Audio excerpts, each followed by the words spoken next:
નમસ્કાર, આપ જોઈ રહ્યા છો કેબીસી ન્યૂઝ. હવે જોઈએ અગત્યના સમાચાર. દારૂ પ્રકરણમાં એસટીના 7 કર્મચારીઓ હજુ ફરાર. વિભાગની તપાસમાં વધુ 4 દોષિત જણાતા કુલ 11 સસ્પેન્ડ. નોકરી સાથે દારૂની હેરફેરથી ચોકેલા વિભાગીય નિયામકે બદલીનો ગંજીપો ચીપ્યો. દીવ અને બરોડા રૂટના કર્મચારીઓને બદલી નાખ્યા. ભાવનગર એસટી વિભાગના એક સામટા કર્મચારીઓને સંડોવાતા દારૂના કારોબાર પ્રકરણમાં સસ્પેન્ડનો આગ 11 પર પહોંચ્યો છે.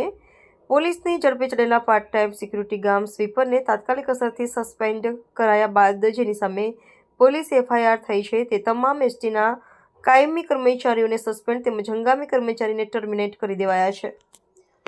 વધુ એસટી વિભાગની તપાસમાં બેદરકાર જણાયેલા વધુ 4 કર્મચારીને પણ સસ્પેન્ડ કરતો હુકમ થયો છે. આમ કુલ 11 કર્મચારીઓને સસ્પેન્ડ કરાયા છે અને હજુ પણ ખાતાકીય તપાસ ચાલી રહી છે.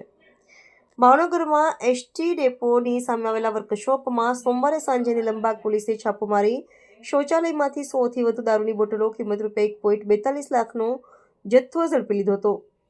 દારૂના જથ્થા સાથે સિક્યુરિટી ગાર્ડ હીરાભાઈ ઉર્ફે કિશન બચુભાઈ ગોહિલને ઝડપી લઈ પોલીસે કડક પૂછતાછ કરતા તેણે એસટીના કર્મચારીઓ જ દારૂની બોટલો લાવીને વેચાણ માટે આપતા હોવાનું કબૂલ્યું હતું. આથી પોલીસે અન્ય 7 કર્મચારીઓ સામે ગુનો નોંધી કાયદેસરની કાર્યવાહી હાથ ધરી છે. જોકે ઘટનાના 48 કલાક પછી પણ આરોપી એવા એસટીના તમામ 7 કર્મચારીઓ હજુ ફરાર છે. બીજી બાજુ ભાવનગર એસટીના નિયામક દ્વારા પ્રકરણમાં તપાસ હાથ ધરીને એસટી વર્કશોપના હેડ મિકેનિક નિકુલ કોહાડિયા તથા શિફ્ટના ઇન્ચાર્જ મનીષ હરદેવસિંહ અને હિતેન્દ્રભાઈ એમ ચારેયને બેદરકાર ગણી તેઓને સસ્પેન્ડ કરતો હુકમ કર્યો છે.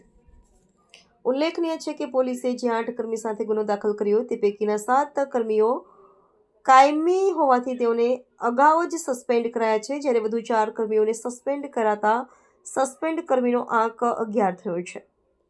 જ્યારે દારૂ પ્રકરણમાં સંડોવાયેલા એસટીનો એક ડ્રાઈવર હંગામી હોવાથી તેને ટર્મિનેટ કરાયા છે. જ્યારે દીવ રૂટ પર રેગ્યુલર નોકરી કરતા ડ્રાઈવર અને કંડક્ટરોને દારૂ પ્રકરણ બાદ તાકીદની અસરથી બદલી નાખવામાં આવ્યા હોવાનું વિભાગીય નિયામક પિલવાકરે જણાવ્યું હતું. KBC news Bhavnagar. દર્શક મિત્રો, કેબીસી ન્યૂઝને લાઇક, શેર, સબસ્ક્રાઇબ કરો, બેલ આઇકન પ્રેસ કરો જેથી આપને નોટિફિકેશન્સ મળતી રહે.